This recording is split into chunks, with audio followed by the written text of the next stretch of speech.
Já está aqui com a gente, para nossa satisfação, o nosso querido Rodrigo Fonseca, técnico do Asa, para falar do nosso Alvinegro, que vai ter aliás, não só o Asa, todos os times, depois que a CBF divulgou a nova formato de tabela, vai ter jogo domingo, quinta, domingo. Agora, é claro, isso também acontece na Série B, acontece na Série A, acontece com os grandes times que jogam e tem que se adequar a essas regras. Principalmente, o CRB está jogando em 10 dias, o CRB joga 5, 6 vezes, uma coisa absurda, mas é o futebol brasileiro, não tem o que fazer muito, né? E agora eu não sei por que a preocupação da CBF é encurtar essa primeira fase, porque os jogos estavam sendo realizados sempre aos finais de semana. Agora teremos jogos um dia de quinta-feira para jogar no sábado. Domingo, quarta e sábado. O que você faria em 21 dias, você vai fazer em 7. Eu não entendo por que essa pressa toda, já que a Série D tem tempo suficiente, não tem nenhum problema com a Série D, mas a CBF, essas regras são regras e terão que ser cumpridas. Isso altera muita coisa. Boa noite, Rodrigo Fonseca, satisfação em tê-lo aqui conosco. Boa noite a todos os ouvintes, a satisfação é toda minha. Ano passado aconteceu isso aí também, né? Na tabela da Série D, por 2 semanas aconteceu essa mesma situação de jogos, né? Nós temos que se preparar, os jogos estão aí, não tem pra onde correr, nós temos que fazer os nossos jogos da melhor maneira possível. Agora vai ser uma sequência assim braba, né? Itabaiana, muito, Retrô, né? A sequência, a prova de fogo do Asa será exatamente essa, nesses 3 jogos nos 3 próximos jogos? Não, sem dúvida, acho que até agora o Asa não enfrentou moleza na competição, né? É um grupo muito equilibrado.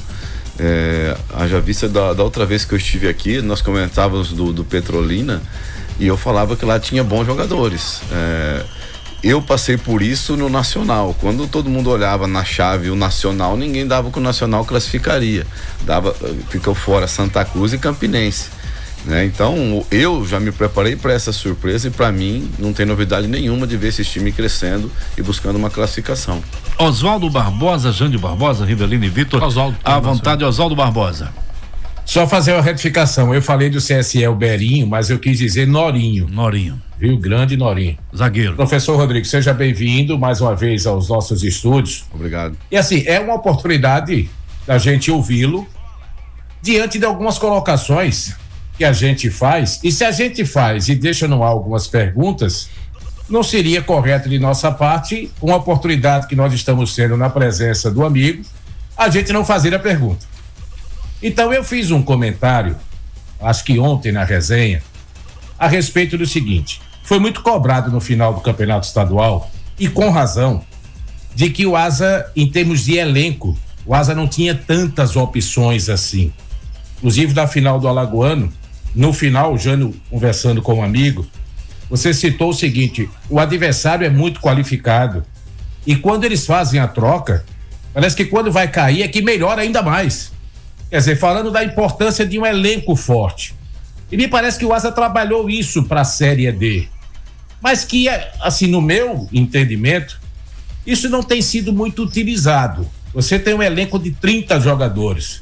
Mas se a gente fizer um estudo rápido aqui, talvez 16, 17 jogadores até agora foram utilizados. O Tiaguinho, por exemplo, que foi muito elogiado pelo senhor, acho que só foi relacionado contra o Petrolina e só entrou contra o Petrolina. O Cezinho, eu acho que entrou contra o Sergipe ou algum outro jogo aí, não me lembro. O Edilson, não sei nem se entrou já nessa Série D.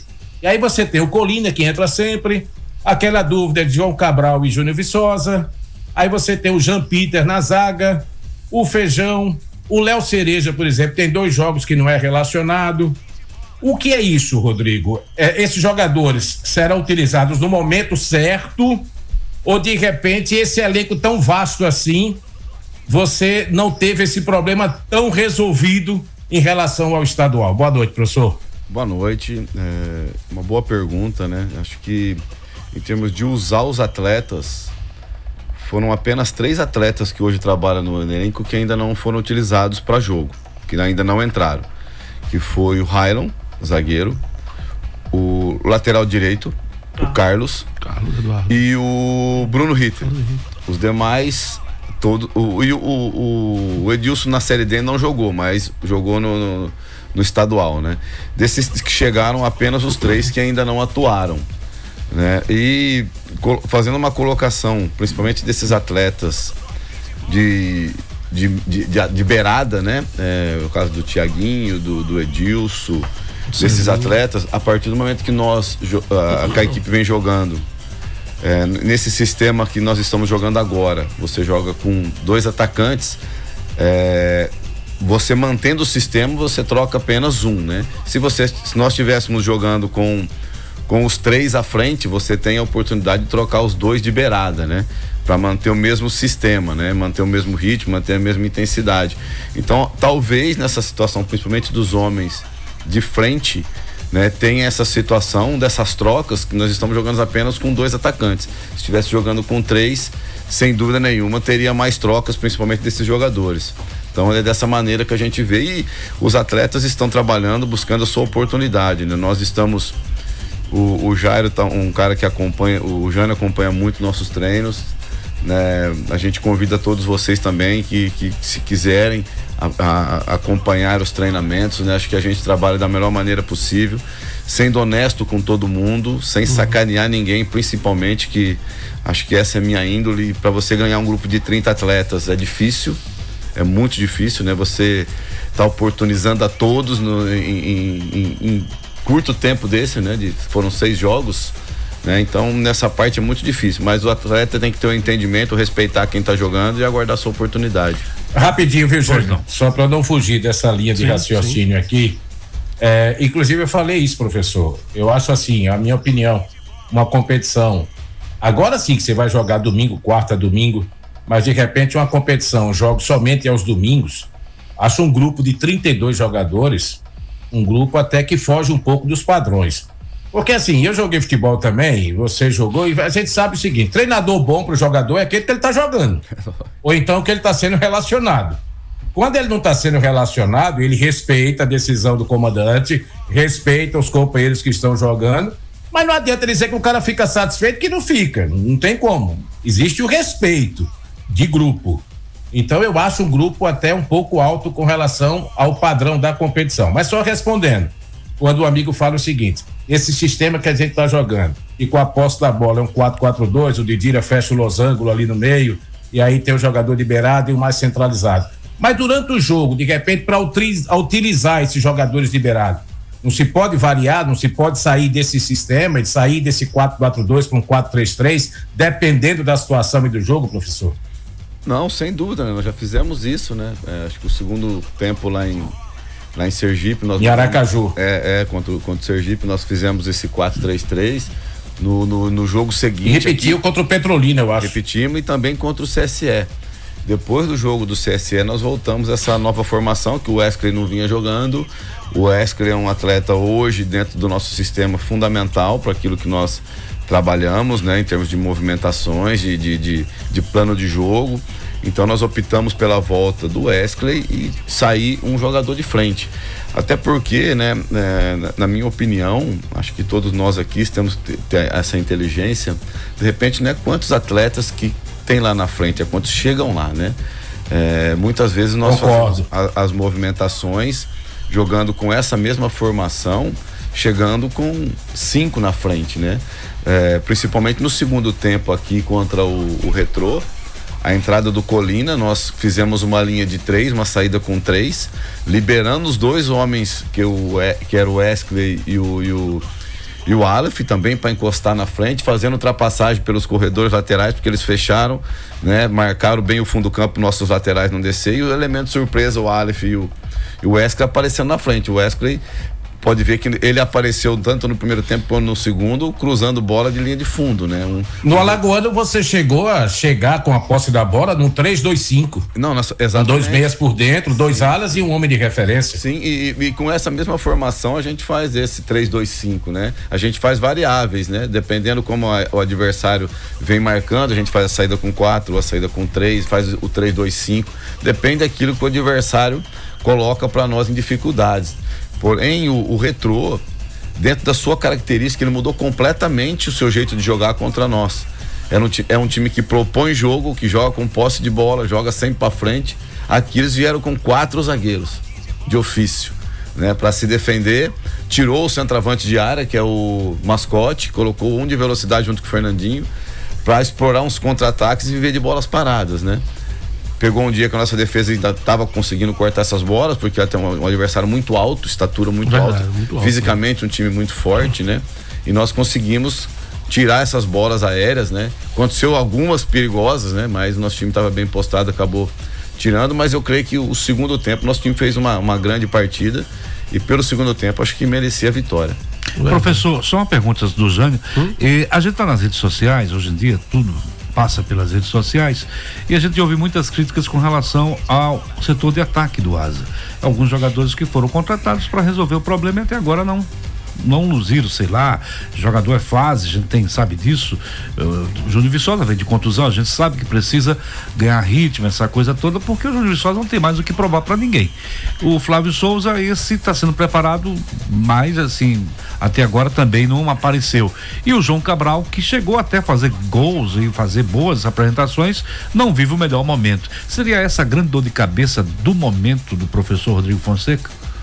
Olha, eu até estava conversando ontem com os atletas, teve até uma brincadeira que eu estava cobrando o Wesley. Do time que vem jogando, só o Wesley que não fez gols, né? Os demais atletas todos fizeram, né? Eu acho assim, tem a cobrança em cima do atacante, né? A gente sabe, a gente entende, acho que até o próprio atleta, né, que joga na função, ele se cobra isso. Mas para nós, como comissão técnica, independente de quem faça o gol, né, nós vamos comemorar, nós vamos querer a vitória, né? Então talvez o atleta lá na frente, ele de repente não está fazendo gol, mas ele está brigando, está criando espaço para outros, né? Então isso para nós nos deixa satisfeito. É lógico que a gente queria, sim, como que eu quero ver o Júnior Viçosa bem, como que eu quero ver o próprio Flávio, que teve um momento bom, o João também teve, esses atletas estarem ali correspondendo e fazendo os gols. Mas hoje o que a gente prioriza, principalmente nessa divisão, que é a Série D, é o comprometimento. E nosso time, todos os atletas estão tendo esse comprometimento. Então, independente de quem faça o gol, né, isso nos deixa satisfeitos. Se você pegar os nossos 2 zagueiros, que é o Ítalo e o Rony, fez gols. O Paulinho fez gol no estadual. O Gabriel fez gol. O Aleph fez gol. Né? Então, o João Cabral fez gols. Né? Então, esses atletas todos fizeram gols. Né? Mas tem essa coisa do próprio atleta, né? De se cobrar e procurar fazer os gols lá na frente. Jânio Barbosa. Ainda não tocando essa questão de ataque, a gente tem falado muito dos Júnior Viçosa, a gente vê você conversando com ele, não só com os jogadores, nos treinamentos, cobra mais do atleta um pouco mais de aprimoramento na hora da conclusão, a gente vê isso durante o treinamento. E durante o jogo é diferente, treino é treino, jogo é jogo. A gente vê, não é a cobrança do técnico, mas saber que o jogador, ele pode caprichar ainda mais. Mas em termos do elenco, a gente observa exatamente essa questão do atacante. Sabe por que a gente fala muito de atacante aqui, Rodrigo? Porque nos últimos anos sempre bons atacantes apareceram por aqui e resolviam a situação do Asa. Independente, claro, o Asa tá ganhando de 1-0, tá ganhando, tá se classificando. Mas só que a pressão lá na frente, e no mata-mata, será que a gente vai passar esse aperreio? Bom, a gente espera que não. Pode ser que com a virada do turno, ou seja, dos jogos de volta, as coisas possam melhorar. Mas ainda algo que ajustar mais desse time? Tá faltando algo que você ainda não conseguiu tirar mais desse elenco? Ou esse elenco ele já tá no limite dele de uma competição para brigar por um acesso? E eu acrescento a essa pergunta, a pergunta que alguns torcedores estão fazendo. Se há algum pensamento de contratar mais um jogador para o setor de ataque, mais um jogador para resolver. O jogador que resolve é aquele que faz gol, né? E é tão caro. Acho que é o setor mais cobrado hoje. É tão caro no mundo. Onde nós vamos achar ele? Não é problema. Todos querem esse atleta, né? Todos querem, né? Acho que nós temos 3 atletas que faz a função, cada um de uma característica, né? O Júnior, o Flávio e o João são 3 jogadores que fazem essa função.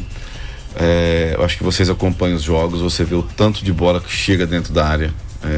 O time cria, principalmente pelas laterais do campo, que é uma jogada forte nossa, né? Ou com a ultrapassagem de jogador de meio campo, com ultrapassagem de laterais. É um time que chega muito à frente, né? Então a gente cobra isso aí também, porque se estiver bem colocado ali, a bola vai chegar e vai acontecer de fazer os gols. Então nós queremos isso daí, né? Que saia os gols. É lógico que nós, como comissão técnica, sempre quer procurar fazer um grande jogo, vencer, convencer, né? Mas a Série D, ela é diferente, né? É um campeonato que é muito mais transpiração, né? Então isso não está faltando na nossa equipe. É um time que tem brilho, um time que briga, busca o resultado até o final, né? E não vai ser diferente, né? É lógico que se daqui para frente o time começar a ganhar bem, para nós é excelente, né? Então a gente quer que aconteça isso, mas caso contrário, se continuar vencendo dessa maneira, não tem problema nenhum. Eu não vou dizer maestro, só para concluir, né? Mas a gente fala do ataque, aquele cara pifador, a gente vê que o Asa, ele não tem o camisa 10, aquele camisa 10. Acho que fosse camisa 10, ele tava na seleção brasileira, um cara 100%, que até na seleção tá faltando isso, na verdade.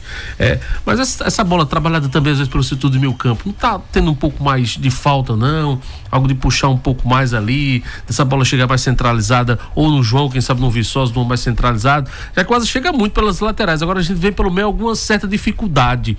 Tá faltando isso? Tem esse cara no Asa, ou por conta da questão técnica e tática, no seu pensamento dos jogadores que você tem, ou às vezes não consegue fazer isso? Eu acho que se nós pegar por dentro, é muito difícil entrar. Todos os times aglomeram os jogadores por dentro, né? Então... aquela barreira. Sim, todo mundo faz isso. Acho que é um setor muito difícil de você estar trabalhando, tendo penetração ali, é complicado. Então, o Didira é o nosso maestro. O Didira é o cara que faz o jogo pensado, é um cara que acelera, desacelera, né? Faz a bola chegar na frente com qualidade, além de ser um cara muito intenso, né? Porque o nosso meio campo, se você pegar, são tudo meio campistas, não são volantes, são meio campistas, todos eles jogam com a bola, né? Não se limitem apenas só a marcar, né? São jogadores que têm mobilidade, são leves. Eu acho que volante, você deve ter só o Zé Wilson, mas que não vem sendo nem relacionado, e o Ritter, que eu não conheço, confesso que eu não conheço, mas seria também esse volante, Rodrigo? O Ritter esses dois tem uma característica parecida com a do Colina também. Então, nós não temos esses jogadores, aquele volantão. São jogadores leves que faz a bola chegar na frente, né? São meio campistas que têm essa liberdade para chegar na frente. Acho que vocês veem essa situação desses atletas, né? Então, e o meia nosso que nós temos hoje, o Saião e o Cereja, né? O Cereja ficou 2 partidas fora, ele teve um incômodo, se eu não me engano foi no adutor, né? Que já voltou a treinar essa semana, vamos ver se ele volta com o grupo, ele veio da transição. Então, só interrompendo, sem querer interromper, para o torcedor que me perguntou, é para perguntar a ele, mas você já está respondendo. O Léo Cereja não foi relacionado porque sentiu esse desconforto, esse incômodo. Mas aí veja, me permita, Guimarães e professor Rodrigo, veja como o futebol hoje, aí eu tô puxando a sardinha pro meu lado, pra minha profissão.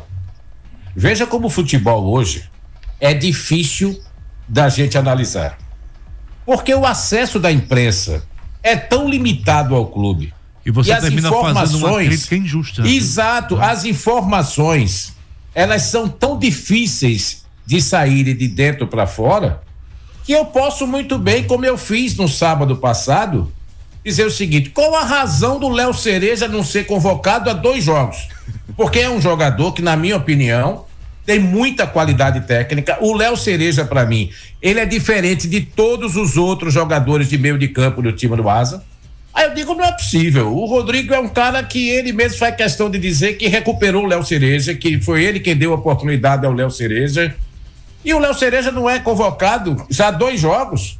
Então, entenda, você tem que me dar esse direito de repente de fazer uma crítica que eu não sei, porque a imprensa não entra no clube, dificilmente entra, nem relação dos convocados a imprensa recebe. Na verdade, a gente só então sabe muitas das vezes chega, né? Aí a gente muitas das vezes a gente faz uma crítica porque a gente não tem a informação, porque eu acho que até agora eu tô com cabelo branco na barba, no cabelo, mas não tô ficando broco.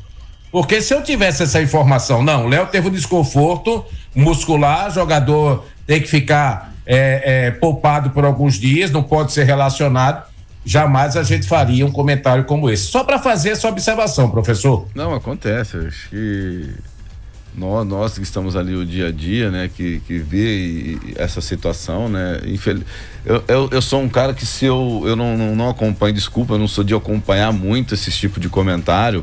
Claro. Até porque eu já tenho dúvidas, se eu escutar, todos nós aqui da mesa vai ter uma opinião. Claro. Aí eu vou ficar louco. Todo mundo é um treinador, né? De vez aqui só ficar branco, eu vou ficar com tudo branco, né? Então, é muito difícil. Então eu procuro me isolar, eu sou um cara que fico muito dentro de casa, me fecho no quarto para isolar e ter os meus pensamentos, as minhas convicções, né?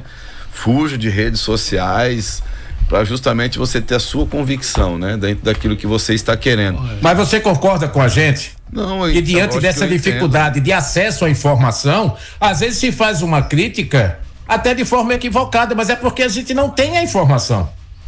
Ah, sim, concordo sim. Então, ele está falando isso exatamente porque no rádio de antes, na reportagem de antigamente era diferente. Nós tínhamos livre acesso às dependências do clube, se entrevistava jogadores, se entrevistava técnico, enfim, era realmente, se tinha liberdade de se trabalhar e de se questionar e de saber, e de se questionar um jogador que não está bem, enfim, você sabia que o jogador estava machucado porque você estava dentro do clube, a imprensa vivia literalmente dentro do clube. A do Edilson recentemente ele até ficou alguns jogos só que estava exatamente lesionado, porque eu cheguei a conversar com um jogador, né?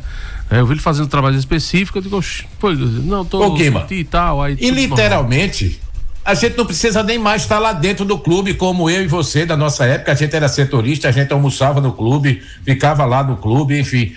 Só a informação, só isso. É verdade. E de repente o jogador tá lá, não foi relacionado, por opção técnica, ou então porque está entregue ao departamento médico. Só, não precisa nem frequentar o clube. Essas coisas, sabe, Rodrigo? Que não é só você, não sei se é você que determina isso, não é só o ASA, isso é uma regra geral no futebol, essa dificuldade que se tem de acesso à informação. Olha, recebi aqui agora para vocês ficarem cientes, na segunda o nosso treino é aberto, na terça é aberto, na quarta é aberto e na quinta 15 minutos. O Jânio já está acostumado, tá por dentro, sempre tá lá fazendo o trabalho dele, dia a dia. Tchau. Mas eu entendo sim a colocação, tem todo o direito, acho que nós como comissão técnica e profissionais da área, eu respeito toda e qualquer opinião, seja da imprensa, seja de torcedores, e a gente segue o nosso trabalho, respeitando todos vocês e sempre tendo certeza que vocês também querem o bem do clube, sem dúvida nenhuma. De que forma você, Rodrigo Fonseca, trabalha com essa questão da crítica? Você é um cara que, quando criticado, fica, o termo atualmente é mimimi, né? Mas você é um cara que fica na bronca, fica fechado, irritado, pau da vida, ou você recebe tranquilamente e procura esclarecer os fatos, porque às vezes acontece esse tipo de equívoco, volta e meia acontece um equívoco e por falta de um esclarecimento, de uma palavra com tranquilidade, às vezes não se resolve, termina se criando um problema. De que forma você recebe a crítica? Sempre recebeu? Olha, acho que o mesmo construtivo, né? Sim, o mesmo que te critica é o mesmo que te elogia. A imprensa é dessa maneira, nós temos que ter entendimento disso. Para mim é uma coisa super natural, né? Não ofendendo a minha honra, né? O Rodrigo Fonseca treinador é um, o Rodrigo Fonseca fora do estádio é outro, né? Então, de minha parte, não espere isso nunca jamais. Sim. Eu tenho 35 anos de profissão e os cidadãos de minha parte sempre foram respeitados. As críticas que eu faço são construtivas do jogo, do futebol, do trabalho, e não significa que eu seja o senhor da razão. Sim. Longe disso, jamais. Não, a gente tem esse entendimento, por isso que eu estou dizendo, para mim a crítica, e também eu não sou de ouvir, né? Eu ouço as críticas no campo. Mas chega, né? Sem querer alguém chega dizendo. Não, sempre tem alguma coisa. Fulano falou de você, pô. Tem um rádio corredor, né? Fala, pô, deixa eu falar. E sempre chega mais, né, cara? Nunca chega. Aquela brincadeira quando a gente era criança, você falava uma coisinha aqui, da volta, chega aqui, é outra. Mas assim, eu procuro levar da melhor maneira possível, porque eu passo sempre por isso. Em qualquer lugar que você vai trabalhar, você tem que estar sujeito a críticas e elogios. Ano passado no Nacional, tinha uma torcida, uma determinada torcida, que tinha acho que 3 ou 4 torcidas organizadas lá, que ficava atrás do banco, rapaz, eu não tinha sossego. Do nada, quando foi passando a competição, ó, eu falo, me arrepia. O pessoal desceu, desculpa por tudo que a gente falava. Hoje a gente vê o que é o trabalho que você está fazendo. Então, tudo que responde às críticas é o trabalho. Você está o dia a dia buscando o seu melhor, entregando o seu melhor para o clube que você trabalha. Como dizia minha avó, quem conta um conto, aumenta um ponto, na verdade. Ô Guilherme, pois não. Eu queria fazer uma pergunta ao professor relacionada ainda ao questão de ataque, né? Principalmente sobre o Júnior Viçosa. Ele optou que o Júnior voltasse no jogo contra o Juazeirense. De certa forma ali o campo não ajudou bastante, porque o campo era um pouco ruim, né? Ali, e já no jogo seguinte, assim, ao meu ver, minha opinião também, poderia ter sido dado mais tempo ao Júnior iniciando a partida. Mas qual foi, assim, a sua visão para que pudesse fazer a volta do Júnior no campo tão complicado como aquele de Juazeiro e sacar ele nesse jogo que, claro, devido às condições do estádio municipal muito melhor do que o de Juazeiro lá? Nessa colocação sim, mas se a gente for esperar jogar em campos bons na Série D, vai ter que esperar o Asa subir para a Série A, B, né? Que a gente sabe que os campos são complicados, né? Não tem a mesma rispidez da CBF para deixar os campos em condições que nem deixa na Série B e na Série A. O Júnior, naquela semana, ele fez 2 jogos treinos contra o Sub-20, inclusive foi muito bem, se movimentou muito bem, e nós, dentro do planejamento que tínhamos com o Júnior, pensávamos em entrar com ele jogando uma partida para ver como que ele já estava se sentindo, né? O Júnior, de quando eu estou no Asa, ele entrou jogando apenas contra o CSA, que foi na minha estreia. Depois ele só veio jogando no sacrifício. Nós paramos esse atleta, né, para que esse atleta voltasse da melhor maneira possível. Hoje ele não tem dor nenhuma, né? Você vê, ele já não manca como ele mancava antes. É um baita de um profissional, tá se entregando, é um cara que quer nos ajudar, né? Então nós procuramos fazer essa situação com ele, estamos condicionando ele cada vez melhor. Por todos os jogos agora entra um pouco, entra jogando, né? Depende daquilo que nós vimos em cima de adversário, mas é um cara que sem dúvida vai usar bastante, né? Como essa opção que eu tive, né, de entrar com ele lá, infelizmente foi num piso não adequado, que atrapalha demais, deixou o jogo muito lento, amarrado, né? Grama alta, irregular, né? E aqui não, foi justamente para segurar ele, recondicioná-lo, para ele voltar cada vez melhor e nos ajudar. Esse gramado de Lagarto, alguém conhece? Não? Eu conheço. É bom? Conheço. Pelo menos a última vez que eu estive lá era bom, né, Rodrigo? Se não chover, se não vira, porque se tiver vira seco, lama. Se tiver seco, joga tranquilamente. Quando eu estava no Itabaiana na Série D retrasada, nós mandávamos jogo lá e joga natural. O problema é se chover. Um pouquinho duro, vamos falar, um pouquinho duro. Roberto. Boa noite, professor. Com relação exatamente a esses números, a classificação do Asa até o momento, a gente imagina que esteja dentro do que foi planejado, porque quando a gente fala na questão da disputa da competição, seria fazer o dever de casa, vencer os jogos em casa e empatar fora. Se você for ver pelo equilíbrio, o Asa empatou esse jogo aqui, mas já venceu uma partida fora. E a gente via que o Asa estava bem distante das outras equipes. Mas agora o próprio Sergipe, que não tinha, até a gente comentava ontem aqui, não tinha ganho nenhum jogo, já ganhou um jogo, já está se aproximando. E aí tem uma sequência, teoricamente, com os jogos mais difíceis agora, contra o Itabaiana 2 vezes e contra o Retrô. Se houver qualquer tropeço, pode ser ultrapassado, alcançado pelas outras equipes. Como é que se planeja aí se segurar na parte de cima da tabela? Olha, fazer bons jogos, o grupo é equilibrado. Ano passado, se eu não me engano, o Asa classificou em quarto com 18 pontos, né? E a tendência é que nessa chave aconteça isso, entre 18 e 19. E num grupo de 8 classifica 4, se você somar 50% você classifica, né? De 8 classifica 4, 50% dos pontos você vai estar classificado. Nós trabalhamos com um pouco mais disso. Se você trabalhar 50% mais 1, que seria 22 pontos, dificilmente você não vai ser o quarto, né? Mas nós estamos trabalhando para ficar sem dúvida nenhuma na primeira colocação. Até porque você concorda, Rodrigo? Oi? E pelo fato de todas as equipes se conhecerem, o retorno ele é bem mais difícil, bem mais equilibrado? Sem dúvida, sem dúvida. Acho que o início que você não conhece as equipes, né? Você vê, a partir do momento que o treinador do Retrô viu a nossa equipe jogando, ele mudou completamente a sua equipe para jogar contra nós, né? Ele veio aqui, montou um ferrolho para se defender. No que ele propôs de jogo, acabou sendo feliz que segurou, que não tomou gol da nossa equipe, né? Que foi a primeira partida que essa equipe não fez gol na competição, né? Então, em cima disso... Fez aquele que... Não dá um gol daquele, é brincadeira. A bola entrou o senhor tocou num ponto hoje, no treino, eu peguei os nossos goleiros, faz esse movimento, estica o braço. Não tem como. Tem que ter braço de borracha. Não tem. Aquele desenho super fantástico, o cara tinha um braço, quando eu era criança, só se ele tivesse aquele braço. E homem elástico. Aqui nós temos uma imagem. Não tem como. Que ela é um absurdo. Terrível. Ela mostra mesmo então, que não olha, tem como. Tocou num ponto de arbitragem, o pênalti que nós sofremos contra o CSE foi ridículo. Não existe como que o Paulinho vai cair no chão sem apoiar o braço. E a bola bate na barriga dele, depois bate no braço. Teve uma representação, inclusive, do Asa, né? Depois e a CBF que ele falou. foi pra geladeira. Isso. Foi 3 árbitros fizeram reconheceu o erro dele, né? A bola bate na barriga do Paulinho, bate no braço. E ele está, como que ele vai cair sem apoiar o braço? Não tem como, né? Então foram 4 pontos nesses 2 jogos.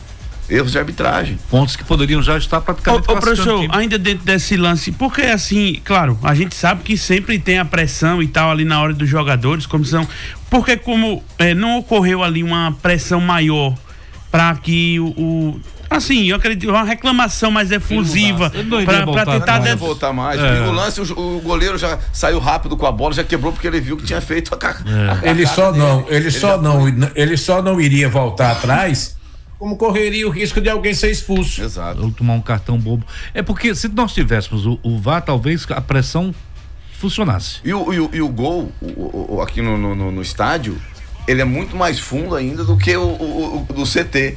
E ele, ao pé dele, ele fica, acho que, pouca coisa para não bater o pé na rede. Essa foi a minha observação, sabe, Rodrigo? Oi? Essa foi a minha observação. Sim. Estávamos eu e Guimarães, o Guimarães narrando, eu comentando o Jânio e o Vitor. Eu acho que era o Vitor que estava nesse gol, nessa baliza, exatamente. E aí o Guimarães me chamou, disse: Guimarães, o que me chama a atenção no lance é porque o Paulo Ricardo, ele entra demais dentro do gol. Porque o goleiro entrar no gol, muitos lances já aconteceram. O goleiro entra no gol, mas a bola não entra. Mas a maneira como ele foi quase tocando na rede, seria impossível ele ter um braço tão grande assim para evitar, junto com ele, que a bola não entrasse. Porque na hora que acontece o lance, a zaga do Retrô corta, o Ítalo dá aquela puxada, o Bandeira vem saindo, ele não tá na linha do gol. Não, tá não, eu observei. Eu tava voltando. Ele não tá na linha do gol. E ele faz assim.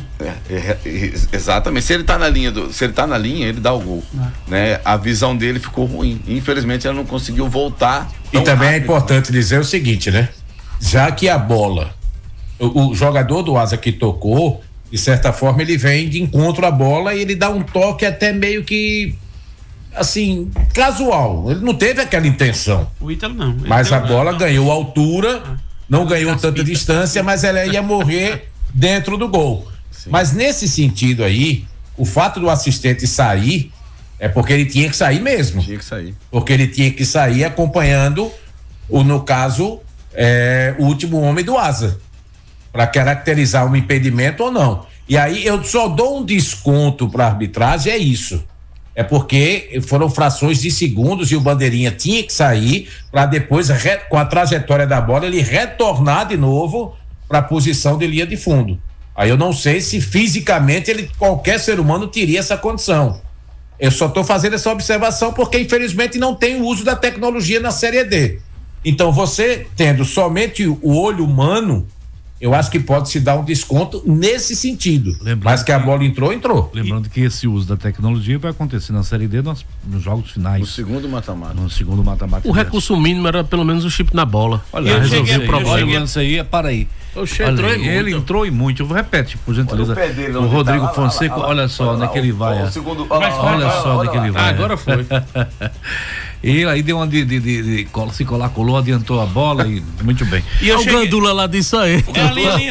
O Gandula foi O VAR.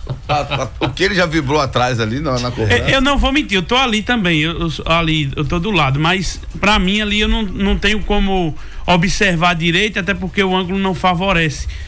Até na hora eu não emiti opinião, mas depois de assistir o vídeo várias vezes, não tem como não dizer que essa bola não entrou. Eu cheguei até a perguntar ao Juan Luiz, que era o auxiliar, professor, e ali o lance, ele disse, ficou em cima da linha. Ele falou e você citou bem, depois de ver o lance várias vezes. É verdade. O Bandeirinha não tem esse recurso de assistir várias vezes o lance. Oswaldo, eu vou ter que ir pro intervalo. Veja a sombra dele. Antes do intervalo, o ouvinte aqui, o Gordo Vitório, Braço Vidal. Ele pergunta o seguinte: o Kelton é um jogador que a gente conhece que tem muita qualidade, jogador tem explosão, enfim, tem um drible legal, mas o Kelton não é mesmo o jogador, não consegue fazer mais ser o jogador que foi no Campeonato Alagoano. Por isso que ele está fora do time, porque a fase não está ajudando? Como é que seria isso aí? O Kelton nos ajuda muito, é um menino que tem um futuro brilhante. O Kelton é jogador de 1 para 1 muito bom, né? Dificilmente o adversário no último terço do campo ali, quando ele pega nessa jogada individual, consegue roubar a bola do Kelton. Nós estamos trabalhando o Kelton finalização, né? Acabando os treinamentos, pegando o Kelton para ele que priorize a finalização, né? Que a gente intensifique essa situação com ele para que ele melhore, né? Porque o drible ele tem, né? Um jogador muito inteligente, entra por dentro, por fora. Essa bola de segundo pau ele chega muito bem também para vir por cima cabeceando, né? O que está faltando no Kelton hoje é a definição. Na hora que ele definiu, tem que começar a definir bem, fazer gols, sem dúvida nenhuma, é um atleta que pode dar muita alegria. E não vai estar mais numa Série D, né? Exatamente. Exatamente. Se ele tiver todos esses apetrechos aí, com certeza, fatalmente. Eu queria que o amigo fizesse uma análise da Série D, porque se você pontuar equipe por equipe, a gente não vê tantos jogadores como nós gostaríamos de ver, né? Você pesca um aqui, pesca um ali e sai pescando com relativa dificuldade. E a gente sabe que os clubes da Série D, eles têm um limite para contratar, porque você contratar jogadores de Série B praticamente impossível, né? Algumas equipes não têm a capacidade financeira. Você teria que buscar dentro da própria Série D ou fora da Série D, talvez um paulista A2, A3, A4, A5, até A1000, né? E lá tem tantos lá, mas assim, é difícil, muito difícil. O amigo falou, né? Vai buscar onde? Com qualidade, é muito difícil. Daqui a pouco o professor faz essa análise. Ô Guima, eu posso deixar uma pergunta no ar? Pode. Vou inclusive até ser bonzinho como professor, tá vendo, professor? Como eu sou bonzinho com os nossos convidados, vou dar esse tempo para você pensar. Se você tivesse que apostar o seu rico dinheiro, que aliás não é pouco, tô sabendo que tá bem na fita. Amém. Se você tivesse que apostar o seu rico dinheiro, você apostaria da seguinte forma: quem subiria? Quem teria mais chances? O seu Nacional ou o seu Asa? Professor Rodrigo Fonseca, a resposta do nosso Oswaldo Barbosa. Meu dinheirinho suado. Meu dinheirinho suado. Eu não sou muito de aposta, não, mas eu acredito muito na equipe do Asa, sem dúvida nenhuma. É uma equipe competitiva, tem a cara da Série D, né? Que é só você pegar os atletas, teve jogo aí que 2 atletas com ponto na cabeça, tudo ensanguentado, queria ficar dentro do jogo, né? Então você vê o espírito. Quando chegamos aqui, eu via uma equipe totalmente abatida, naquela semana, quando minha estreia contra o CSA, totalmente abatida, sem brio. Procuramos mudar esse perfil, né? E muito feliz desde a minha chegada, tanto no estadual como agora na Série D, sempre brigando entre os 4. Isso aí com o trabalho nos deixa muito satisfeito. Teve um dirigente que, quando ainda não tinha confirmado o seu nome, ele perguntou assim: Rodrigo Fonseca, antes do CSE? Eu disse: bom, se ele vier pra cá pra fazer o mesmo que eu tá fazendo, não vai fazer nada aqui. Ou ele vem pra mudar tudo, ou pra fazer nada. A pergunta do Cássio, bom, eu acho que ele não está, deu um nó do Asa lá no contra o CSE, explorou os pontos negativos do Asa, conseguiu fazer um bom jogo. Mas se ele vem pra cá com o pensamento de fazer a mesma coisa que o outro tá fazendo, não vai dar em nada. Agora, Rodrigo, aí eu disse, você concorda comigo? Porque o futebol tem muitas essas coisas. Você também, além da capacidade que você tem, do entendimento do jogo que você tem, da visão que você tem, você sabe que o futebol também precisa de uma pitadinha de sorte. Muita. Né? E às vezes, um resultado muda toda uma trajetória do trabalho. Você concorda que aquele clássico com o CSA, a sua estreia no comando técnico do Asa, se aquela vitória não viesse e da forma como ela veio, o Asa jogando bem, principalmente no primeiro tempo que amassou o CSA, você concorda que se não fosse aquela vitória daquela forma, talvez até você também não estivesse aí, você poderia ter sido mais um que passasse pelo Asa, principalmente da forma como você disse que encontrou o elenco? Não, exatamente. Acho que o futebol ele é resultado, né? E uma coisa que eu tenho que enaltecer e falar em público é agradecer o Rogério, né? Que é o presidente que me contratou, confiou no meu trabalho. Quando nós ganhamos a vaga na final, eu estava até descendo para o túnel, ele subindo para comemorar, ele, vamos ali comigo na torcida. E eu agradeci naquele momento, dei um abraço nele e ele pegou-me com essas palavras: você é merecedor do que está acontecendo, né? Então eu sou muito grato por esse clube, grato pela figura do presidente e todos os diretores que hoje eu tenho convívio, né, por ter me dado essa oportunidade de trabalhar nesse grande clube, né? Joguei várias vezes contra, né? E eu tô vendo hoje como é satisfatório trabalhar no Asa por ser essa grande equipe. Bem, um abraço ao querido Nazarinho, assessor de imprensa do Asa, tá aqui, um abraço para ele. Professor, vamos ao grupo 3. 13 tá no caminho, 16 pontos, uma campanha irretocável, de 18 pontos ganhar 16, é maravilha, 4 vitórias e 2 empates. Santa Cruz de Natal 12, Iguatu 11 e América Natal foge um pouquinho, mas um pouquinho mesmo, 9 pontos. Seria inclusive o adversário do Asa se terminasse hoje a primeira fase. Não pode alterar, porque o Atlético do Ceará ganhou fôlego agora ao vencer a última partida. O Souza também está beliscando. É um grupo que tem América, Iguatu, Souza, Santa Cruz e 13. Pode ter surpresa com a vinda do Atlético. Acredito que Iguatu, Santa Cruz e 13 estão encaminhados.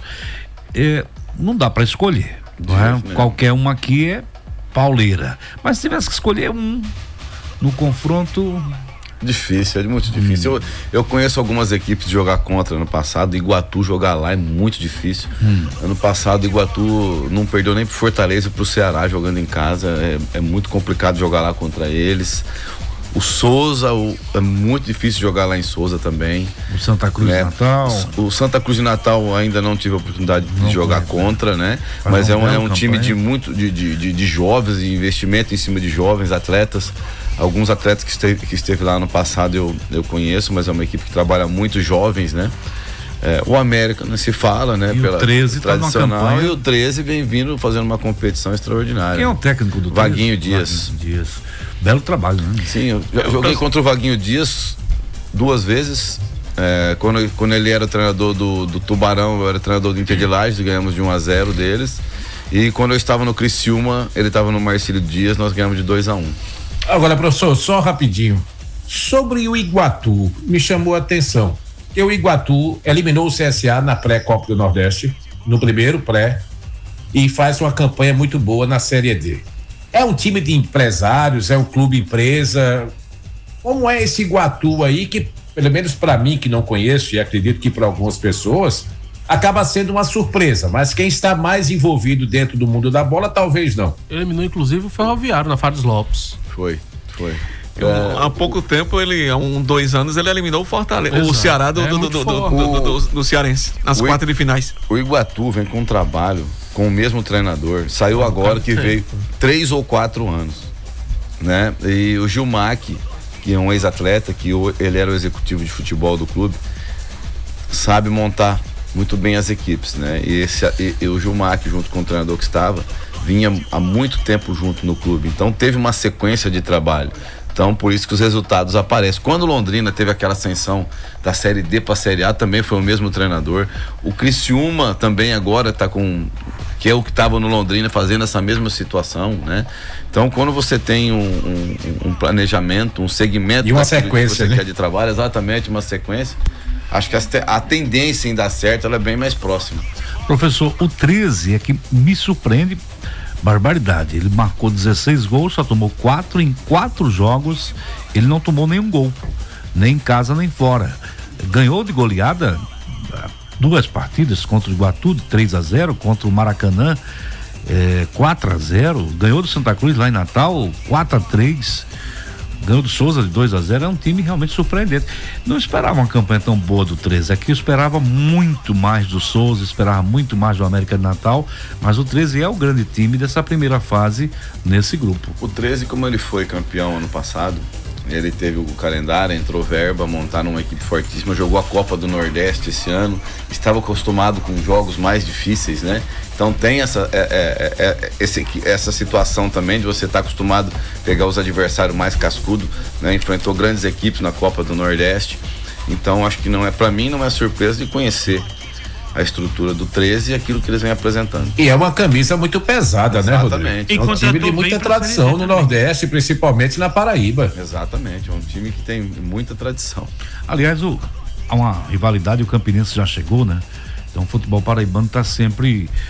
Campinense já chegou na campeão da Copa do Nordeste, né? Um time forte também na Paraíba. O senhor só tocou no assunto, desculpa até interrompê-lo. Quando eu estive lá ano passado, se eu não me engano, fazia o Souza e o Campinense. Me foge a memória de quem é quem. Uma das equipes fazia 14 anos que o Nacional não ganhava, a outra fazia 21. E nós conseguimos quebrar esse tabu num clube menor, né? Então mostra que foi feito também um trabalho muito bom. Para domingo, contra o Itabaiana, lá em Lagarto, não é num estádio neutro praticamente, embora a distância. A torcida do Itabaiana vai, né? Vai. Eu trabalhei lá 3 vezes. Mas não vai naquela pressão toda, né? A torcida do Itabaiana é muito chata. Ela vai, ela é presente, ela cobra. É uma torcida que ali na região, ali onde vai o time jogar, sempre estão nos estádios. É lógico que é um campo. Lagarto, se eu não me engano, é 50, 60 km de Itabaiana, se eu não me engano. 40. Então, do ladinho, então pode ter certeza que não é lógico que não seria a mesma coisa que jogando no Mendonção, né? Mas nós temos que estar bem consciente que vai ser um jogo e que é uma pedreira. Eles estão fazendo boa campanha também, né? Exato. Teve a primeira derrota agora, né? Para Jacuipense, uma equipe que nós conhecemos aqui, que demonstrou um bom futebol, principalmente no final do jogo aqui, onde o Bruno fez uma defesaça, né? Na minha opinião, até agora, a defesa mais difícil que fez dentro da competição, que poderíamos ter tomado um gol de empate. Então a gente sabe que perdeu para um time de qualidade e vai vir com tudo para cima de nós. A decepção é a Juazeirense, nesse caso? Em termos de tradição, uma equipe que sempre faz campanhas boas, sem dúvida, né?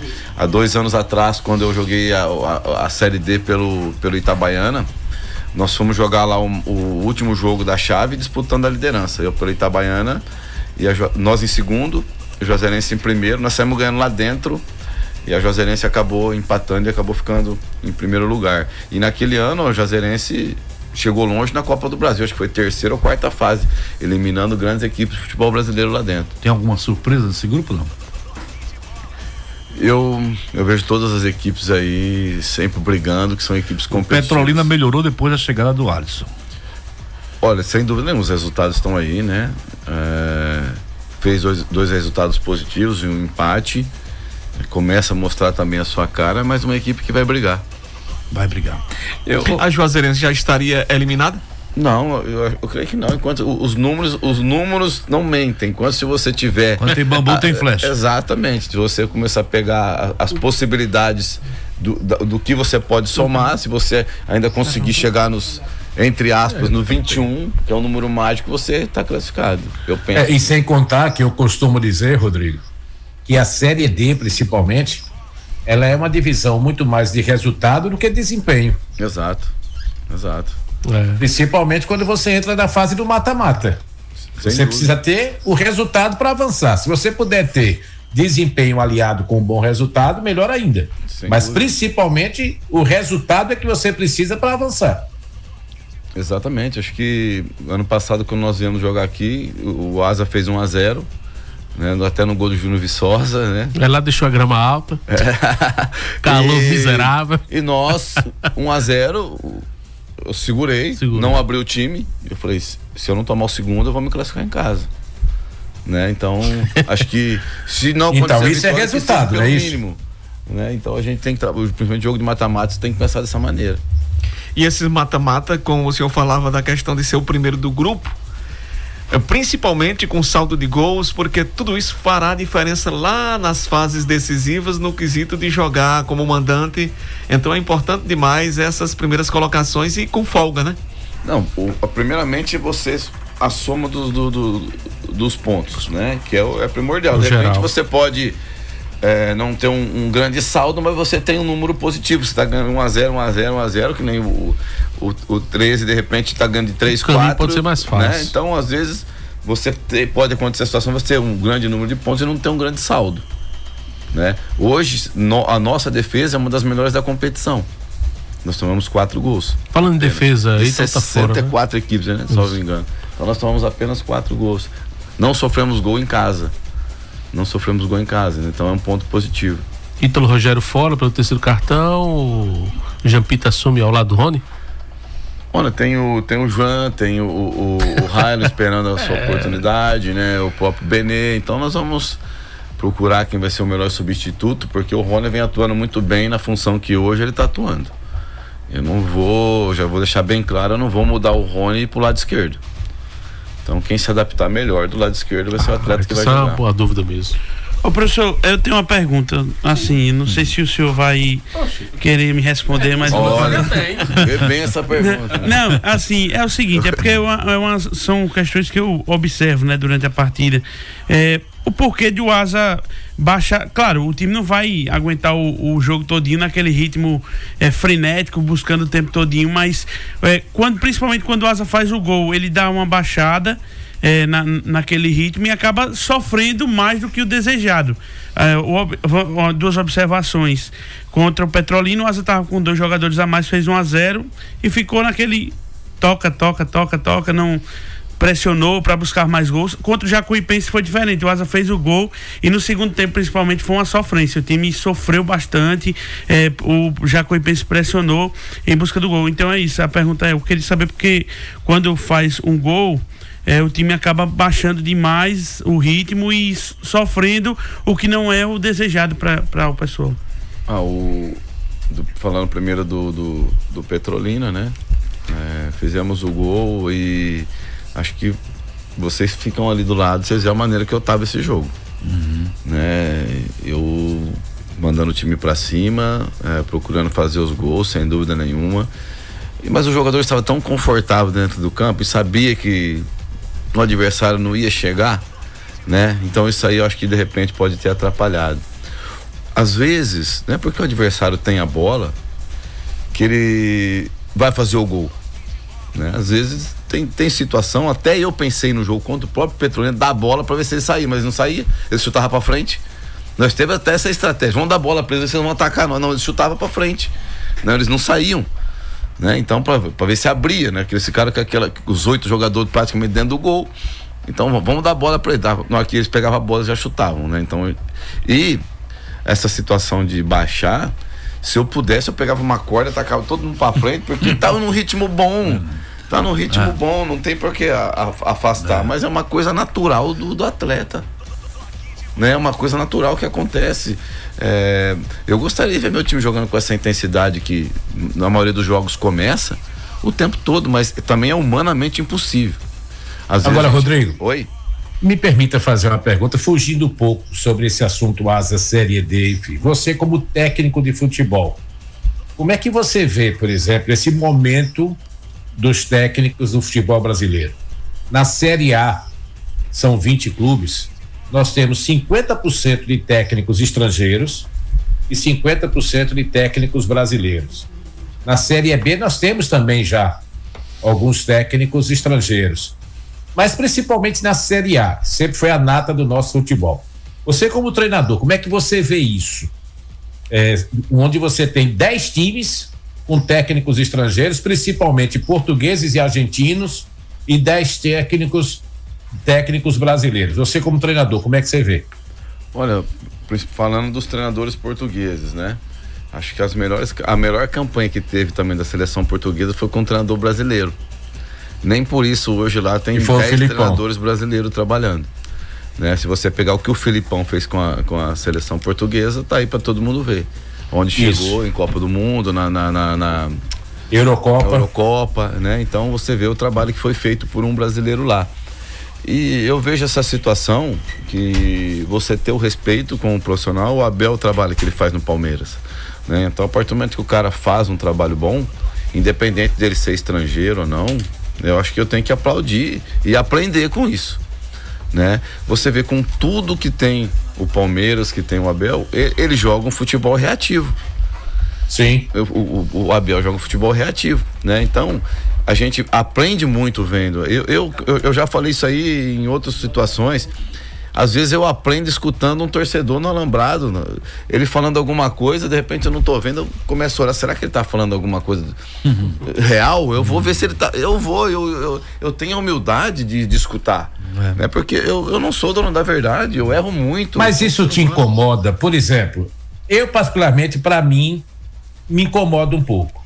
A grande mídia, principalmente a grande mídia do eixo Rio-São Paulo, eles criaram uma verdade para eles e que eles estão transformando isso numa verdade única. Que treinador bom somente é aquele que vem de fora. É uma desqualificação com relação ao treinador brasileiro, que é um negócio assim absurdo. Eu, sinceramente, eu não acredito e não concordo. Eu acho que nós temos sim ainda grandes profissionais, temos grandes treinadores.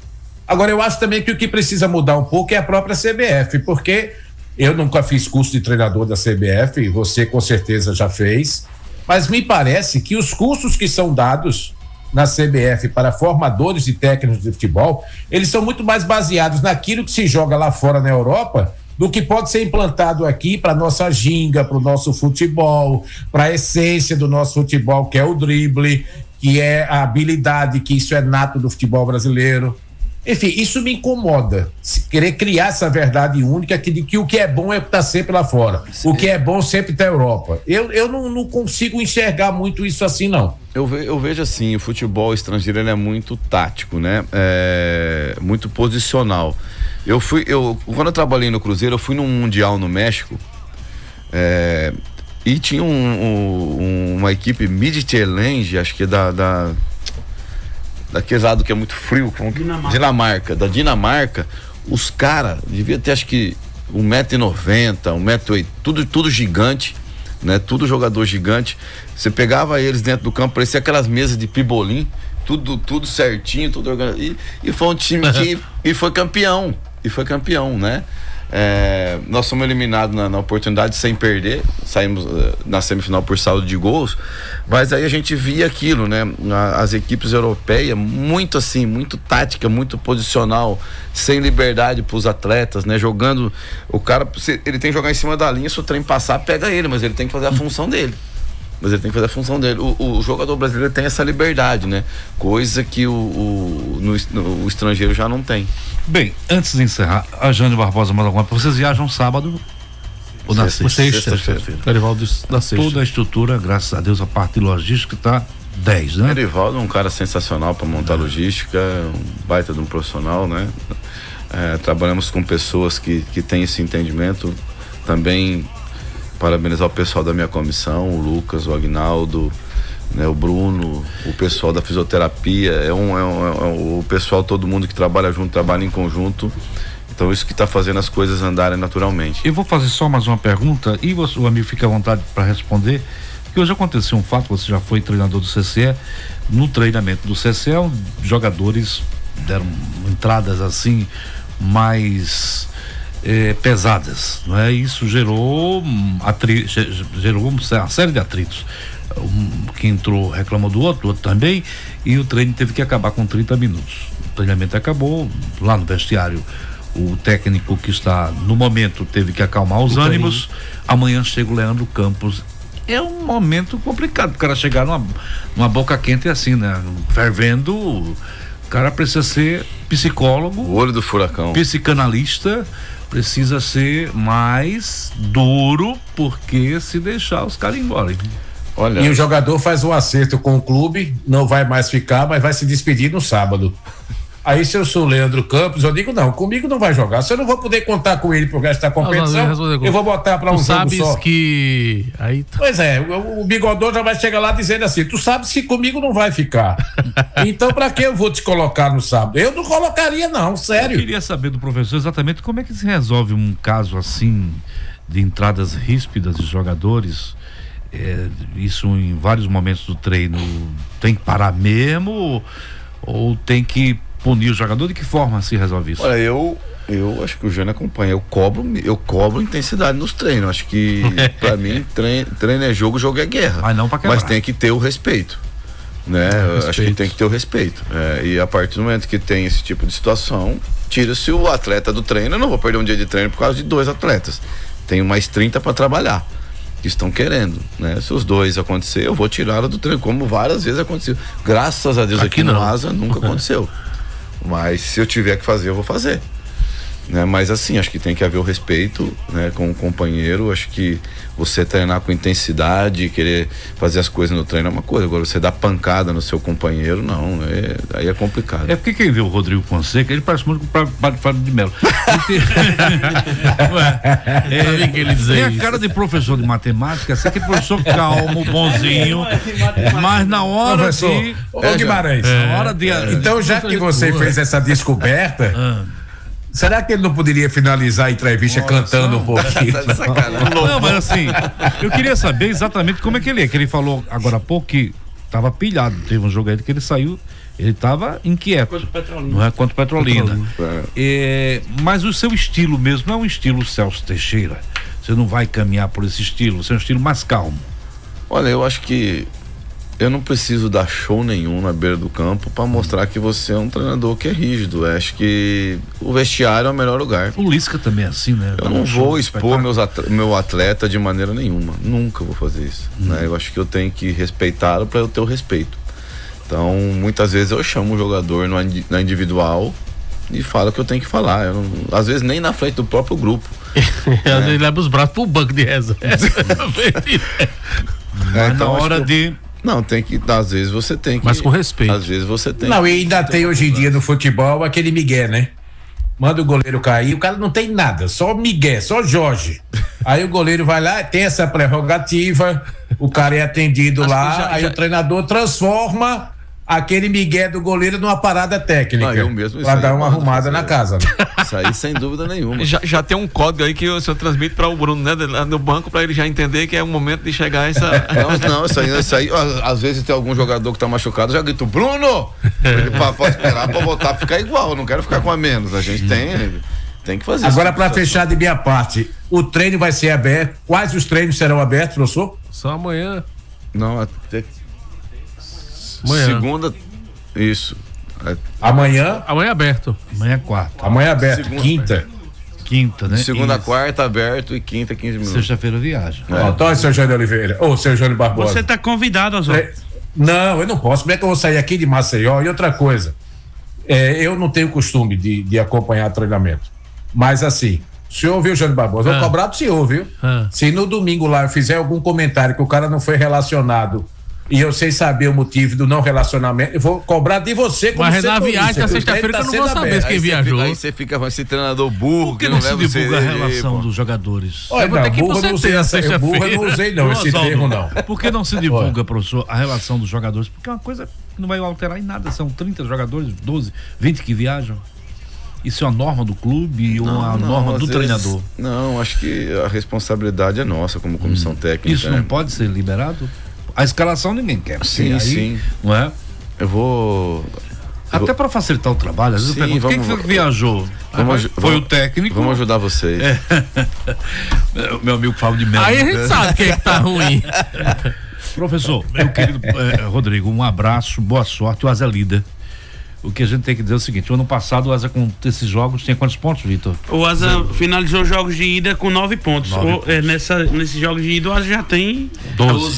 Pode finalizar com 15, Pode né? finalizar com 15. Ou seja, o Asa está a 9, precisa fazer, são 8 jogos, em 24 precisa fazer 9, ou seja, ele precisa fazer 40%, não é?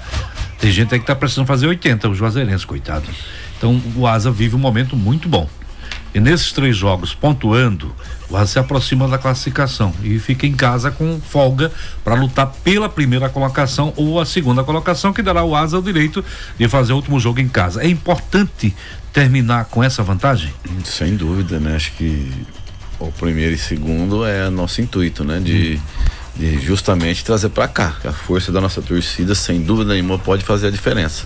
E não sofreu a pressão lá. Exato, né? Acho que ano passado aconteceu, eu estando do lado oposto, a pressão que a minha torcida fez lá, né? Então acho que se vocês foram lá, vocês viram como é que foi, né? O campo também lotado, uma torcida que empurrou, que vibrou, e isso faz a diferença. Imagina que, né? Você tá fazendo Rodrigo, o jogo do acesso, a torcida do Asa aqui não vai caber torcedor. Você como treinador, você vê possibilidades do CRB conquistar a Copa do Nordeste?